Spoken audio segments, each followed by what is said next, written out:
I think everybody has to make the best decision for them because politics is nuanced. Understand that we already live in it. So, like, if I'm a Christian and I am not for the legalization of marijuana, I'm not saying that that's me, but if I were that Christian that's not for the legalizing of it recreationally, and it's been legalized in a ton of places, it'll probably be legalized everywhere pretty soon. But my point is, let's say by argument that the next candidate, by the time the next presidential candidacy comes up in 2024, that it's legalized all across America. Coming into the place, just unless I most people aren't going to go backwards with certain policies. So, like for example, um, abortion probably is not going to be removed. Like I think that's going to be a thing, but however, the hope is that technology will make it unnecessary, and there will be better programs so that abortion is the very and not even the last resort, but it's like an emergency resort for protecting like a woman's life if they're going to die at the expense of having a baby, which some people disagree with that too. But understanding the nuance and saying that okay, if a person's going to lose their life in delivering a baby and they make that tough decision in that case, that's between I mean, you can't you have to be in a situation like that to truly give an answer on how you would approach it because nobody really knows how that nobody not everybody knows how they'll approach that. So, but I guess where I'm getting at is when certain things are already in place, you got to look at the history as well with how certain things came into place. So, like Roe versus Wade, a lot of people are like, that's the most unholy policy thing that came up there. Well, a lot of people don't understand was that if you look at the Supreme Court voting on Roe versus Wade and the right to have an abortion, primarily there were plenty. It had conservative support as well as liberal support. So it wasn't just a matter of the liberals packed the Supreme Court with their vote and they voted for this. No, there were some conservatives as well that agreed with Roe versus Wade because it wasn't just as simple as abortion, but it was other things pertaining to women's rights, is my understanding as well, right? For their body and health care. What happens a lot of times in politics, same thing Joe Biden would argue about the crime bill. What happens is in those bills, they group all type of other things in it that are very important to like certain political causes at the expense of having other things that may not be as good. And so there's a lot of stuff that's put into Roe versus Wade that is good for women, to my understanding, as far as from a medical perspective. But then abortion being the worst thing in it, which all Christians that I'm aware of that believe that, that have negative views about abortion based on the Bible, of course, would disagree with that. It's, without question, in my opinion. But I guess where I'm coming from is if you're a single issue voter, then yeah, abortion's always going to be your deal breaker. But the truth of the matter is, all you can, it's there already. And from a political side, you don't want to necessarily support somebody that's advancing the opportunities of it. But if you look at the numbers by and large, abortions, at least from the numbers, abortions went down under Obama, whereas it was up under Bush, who was a conservative, you know.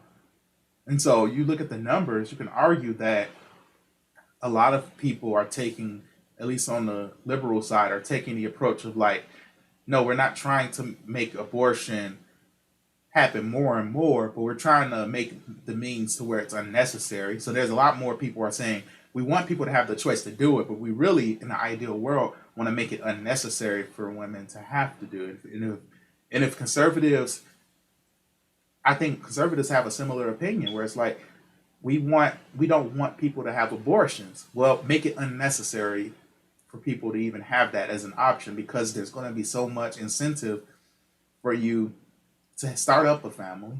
And I think if there was more help and incentive with that for people that are underprivileged or so on and so forth, then maybe there would be less abortion. And so the Democrats tend to take that approach of making it more realistic for them to have children and work out solutions once the baby is born versus just keeping the baby. So I think it's just so nuanced to the point where, like, I think vocalizing where you stand, like I said, and I'm just expressing thought. These aren't my opinions.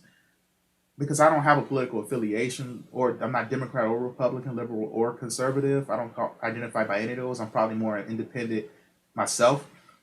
But I guess where I'm coming from is I just think we got to be careful because, like we're saying, these are divisive issues. If I vote Democrat, you're going to immediately, like, is it fair for you to, because I'm a Christian, you immediately assume that I'm pro-choice, or that I'm for abortion, or I'm for same-sex marriage because I voted? No, I'm not a single issue voter. So if I did vote Democrat, I didn't vote potentially for those things. Just like those people that voted for Trump weren't voting for racism, or they weren't voting for his character. There's many Christians that didn't vote for him as the person.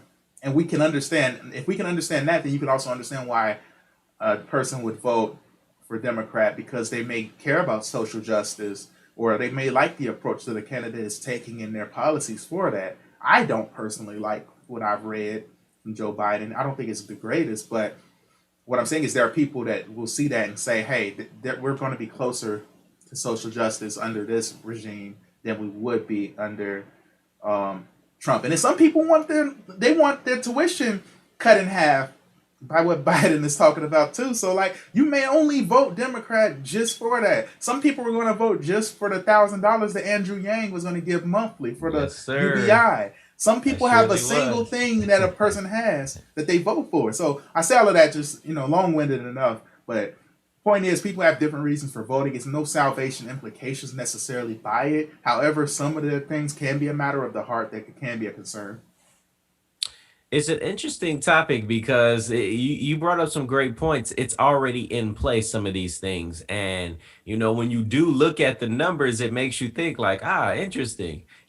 For those that were in power that were against it, the numbers were higher. But those that were in power that were for it, the numbers were lower. So it makes you think a little bit like, man, people just don't want to be told what to do. My fear is, and this is not my fear, but my concern. And what I like to do is I like to put myself in the position of, what if we were in a world where everything went, like everything goes, you do what you want. You know what I mean? Like going back to the days of when you could just do whatever. Like there was no like hierarchical system for you to be governed by. It just, you did what you want. And there wasn't really a discussion of I guess I'm thinking back to the caveman days, because I don't know when there was a time when there was no government. But I try to think to myself, how, yes, if we could all think to ourselves like, yes, I want everyone to be able to do what they want to do. In and of itself, that statement is, I think a lot of people can agree, like, yeah, I want you to have the right to do what you want to do with your body. Like if I were to come up with a policy that said, I don't think that you taking high blood pressure medicine is good because it also has some other adverse effects on your body. If I were to come up with a policy like that, guess what? I would frazzle a lot of people. I would upset and frustrate a lot of people. But that's honestly one, like I honestly believed it. I thought to myself, like, man, these things really are bad for you. It's not of God because this is what you're causing. Let's just say this medicine has some really bad side effects, like it caused you to, do some weird stuff. You know what I'm saying? Like, that's honestly what I believed. I thought it was a super moral issue. And I believe it's like, it's hard to truly, infringe on people's personal rights like that, and someone not be offended by it. Someone's going to be offended by it. Those people with high blood pressure will be offended by it. And so I don't know. I try to take myself in these positions and put myself in these positions and think to myself, like, how would it, like, what is where is this person coming from? Why do we feel so comfortable in wanting to infringe on people's rights? I try to wrap myself in everyone's shoes. And at the end of the day, at the end of the day, um, for me and mine, we stand on certain principles, we stand on certain Mm-hmm. things, and we stand confidently on them. But unfortunately, in the world we live in, it makes it hard to not stand on things confidently. So I don't get too upset when I see people, and we're actually going to start segueing into our next topic, which is, should should pastors endorse certain political affiliations? The next topic at hand is, should pastors endorse certain political affiliations? And so, continuing on with my train of thought, I don't get too mad when people like have a unctioning in their spirit that God lays something on their heart. Like, man, like for example, the children of Israel, there was one point where God laid something on their heart about King Saul. There was a point where King Saul was a man of God. There was a point where he had the anointing. There was a point where people wanted to re-elect King Saul. Like, I get that part of it. Like, people, and I'm sure people that are actually, getting these prophecies and things don't even know of that story. I mean, they're not even thinking of that story. They're simply moving and operating out of flesh. But because I am so optimistic, and because I am so, wanting to understand where people come from, I do try to pull out everything I can. And so, guess what? There was a time where people did want to re-elect King Saul, and he was not a Christian at that point. He had disobeyed God. He had started operating in his own flesh. He started doing things that were not like God. But because at one point he did do the things of God, people wanted to reelect him, or because at one point in his, presidency or his time as being king, he did do a few things for God. And so therefore, because he did have a few policies that were more God-like, people wanted to reelect him. So I don't get too mad when people, you know, I'm not going to say prophesy, but when people speak things, try to speak things into existence about their political affiliations, I don't get too mad, because I know that God lays things in our hearts or in our spirits. And sometimes it may not make full sense, but we know that he spoke it, and we know that we feel it. And so I don't get mad with those things. I'm not necessarily one that's going to prophesy any political, agendas. And me personally, I cannot ever see myself, no matter the amounts of money. I know that there are politicians that come into churches all the time handing out money. And if you don't believe this, trust me, I know firsthand these things happen. I hear these things firsthand. So I know these things happen. And so I'm not surprised, that politicians go into churches which have huge influence, and they hand out large sums of money for those preachers and leaders to endorse political affiliations. And so I can never see myself falling underneath that trap, because I've never looked at the ministry as a place of business. And so money is not enticing to me. You know what I mean? So like, I could never do that unless you were a political affiliation that lined up with all of my train of thoughts, which in all of my worldviews, which could be done. I think there are sets of people out there that are just like me in everything that I believe.